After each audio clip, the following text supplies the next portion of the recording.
Family SFI കേന്ദ്ര committee അംഗം അക്ഷര കൂടി നമ്മളോടൊപ്പം ചേരുകയാണ്. അക്ഷര, ഈ പ്രധാനമന്ത്രി അടക്കമുള്ള ഇന്ന് ഈ മന്ത്രിസഭയിൽ ഇരിക്കുന്നവരും ഈ പാർലമെന്റിൽ അംഗങ്ങളായിട്ടുള്ളവരും ഒക്കെയും ജനാധിപത്യപരമായിട്ടുള്ള സമരങ്ങളൊക്കെ നടത്തി, അങ്ങനെയുള്ള പോരാട്ടങ്ങളൊക്കെ നടത്തി, രാഷ്ട്രീയ പ്രവർത്തനം നടത്തി പാർലമെന്ററി പദവികളിലേക്കൊക്കെ ഉയർന്നു വന്ന ആളുകളാണ്. അങ്ങനെയുള്ളവർക്കാണ് ഇന്ന് SFI അടക്കമുള്ള CJP അടക്കമുള്ള യുവാക്കൾ തെരുവിലിറങ്ങി നടത്തുന്ന സമരത്തോട് ഇത്ര അസഹിഷ്ണുത. അതെന്തിനാണെന്നാണ് ഉയരുന്ന ചോദ്യം. നിങ്ങളും അത് തന്നെയല്ലേ ഉന്നയിക്കുന്നത്? തീർച്ചയായിട്ടും സമീപകാലത്ത് രാജ്യത്തുണ്ടായിട്ടുള്ള ഹീനമായിട്ടുള്ള ഒരു പ്രവർത്തനമാണ് സംഘപരിവാർ രാഷ്ട്രീയം ഡൽഹിക്കകത്ത് ഈ കഴിഞ്ഞ കുറച്ചധികം മാസങ്ങളായി കൊണ്ട് നടത്തിക്കൊണ്ടുവരുന്നത്. തീർച്ചയായിട്ടും വലിയ പ്രതിഷേധം തന്നെ അതുമായി ബന്ധപ്പെട്ട് SFI മുന്നോട്ട് വെക്കുന്നുണ്ട്. സമാധാനപരമായി സംഘടിക്കുക എന്നുള്ള വിദ്യാർത്ഥികളുടെ, ഈ രാജ്യത്തെ മനുഷ്യരുടെ ആകമാനം അവകാശത്തെയാണ് സംഘപരിവാർ രാഷ്ട്രീയം തച്ചെടുക്കുന്ന സ്ഥിതി നമുക്ക് കാണാൻ വേണ്ടി കഴിയുന്നത്. ഇത്തരത്തിലേക്ക് സമാധാനപരമായി സമരം ചെയ്യുന്ന വിദ്യാർത്ഥികൾക്ക് നേരെ ഗ്രനേഡും ടിയർ ഗ്യാസ് ഉൾപ്പെടെയുള്ള എല്ലാ സന്നാഹങ്ങളും ഉപയോഗിക്കുന്ന പോലീസ് തന്നെയാണ് നമുക്ക് കാണാൻ വേണ്ടി കഴിഞ്ഞിട്ടുള്ളത്. അക്ഷര, മറ്റൊരു കാര്യം, ഈ കോൺഗ്രസിന്റെ ഈ വിഷയത്തിലെ ഒരു സ്റ്റാൻഡാണ് നമ്മൾ എടുത്ത് പറയേണ്ട ഒന്ന്. കാരണം CJP സമരം തുടങ്ങിയത് ഇന്നോ ഇന്നലെയോ ഒന്നുമല്ല. ദീർഘനാളായി അഭിജിത് ദീപ്കെ അടക്കം CJPയുടെ പ്രവർത്തകരടക്കം തെരുവിലുണ്ട്. ആ ഘട്ടത്തിലൊക്കെയും ഇടത് വിദ്യാർത്ഥി സംഘടനകളും ഇടതുപക്ഷത്തിന്റെ നേതാക്കളുമൊക്കെ കൃത്യമായി അവരോടൊപ്പം ഐക്യദാർഢ്യവുമായി രംഗത്തുണ്ട്.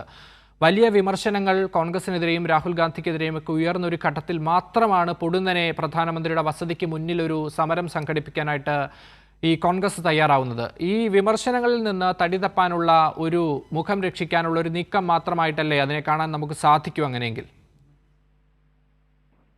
തീർച്ചയായിട്ടും ഇത്തരത്തിലേക്ക് വലിയൊരു വിദ്യാർത്ഥി രോഷം ഈ നീറ്റുമായി ബന്ധപ്പെട്ട് രാജ്യ തലസ്ഥാനത്ത് ഉണ്ടാകുന്ന സമയത്ത് അത് ഏറ്റെടുക്കേണ്ട ഒന്നാമത്തെ ആളുകളായിട്ട് ശരിക്കും ഈ രാജ്യത്തിന്റെ പ്രതിപക്ഷം ഉൾപ്പെടെ മുന്നോട്ട് വരേണ്ടതാണ്. എന്നാൽ ഈ സമരം തുടങ്ങി ഇത്രയ്ക്ക് വലിയ രൂക്ഷമായി ഇതിന്റെ വിശദാംശങ്ങളൊക്കെ പുറം ലോകം അറിഞ്ഞു തുടങ്ങി വലിയ മാധ്യമ ശ്രദ്ധയൊക്കെ കിട്ടും എന്നുള്ള സമയത്താണ് ഈ പറയുന്ന രാഹുൽ ഗാന്ധി ഉൾപ്പെടെയുള്ള ആളുകള് വലതുപക്ഷം ഈ ഒരു സമരത്തിലേക്ക് വരുന്ന നിലയുണ്ടായിട്ടുള്ളത്.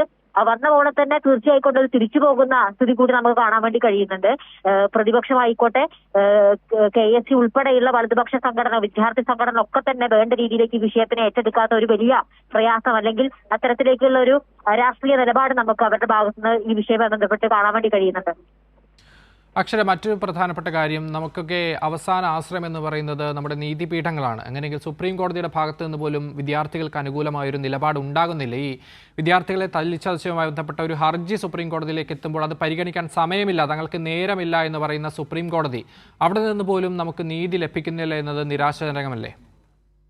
തീർച്ചയായിക്കൊണ്ടും ഞാനൊരു നിയമ വിദ്യാർത്ഥി കൂടിയാണ്.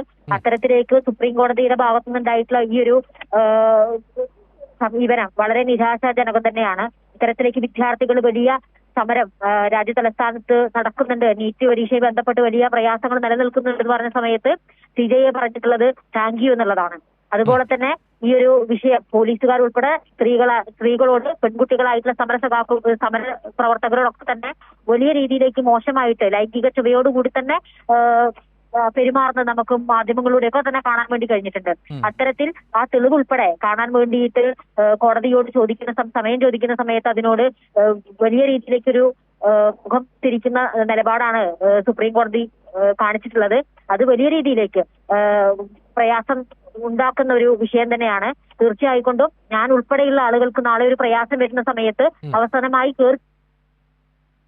ഈ തരത്തില് സുപ്രീം കോടതി, ഏറ്റവും അപ്പെക്സ് കോടതിയായിട്ടുള്ള സുപ്രീം കോടതി തന്നെയാണ്. പക്ഷെ അവിടെ നിന്ന് ഇങ്ങനെ ഒരു പ്രതികരണം ഉണ്ടാകുന്നത് ഞാൻ ഉൾപ്പെടെയുള്ള വിദ്യാർത്ഥികൾക്ക് വളരെയധികം പ്രയാസം ഉണ്ടാക്കുന്ന ഒന്ന് തന്നെയാണ്.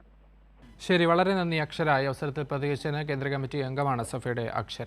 എന്തായാലും ആരൊക്കെ നിങ്ങളോടൊപ്പം ജനങ്ങളെ ബാധിക്കുന്ന വിഷയങ്ങളിൽ ഉണ്ടാകുമെന്നതിന് ഒരു തെളിവ് കൂടിയാണ് നമുക്ക് മുന്നിൽ ഇപ്പോൾ ഉള്ളത്. വിദ്യാർത്ഥികളെ ബാധിക്കുന്ന വിഷയങ്ങളിൽ, ഈ നാടിൻ്റെ യുവതയെ ബാധിക്കുന്ന വിഷയങ്ങളിലൊക്കെയും SFI മാത്രമാണ് രംഗത്തുള്ളത്. മറ്റ് വിദ്യാർത്ഥി സംഘടനകളൊക്കെ എവിടെയെന്ന ചോദ്യം കൂടി ഉയരുകയാണ്. ആ അവസരത്തിൽ വലിയ പ്രതിഷേധം ഉയരുമ്പോഴും കുറ്റകരമായിട്ടുള്ള മൗനമാണ് കേന്ദ്ര സർക്കാർ തുടരുന്നത്.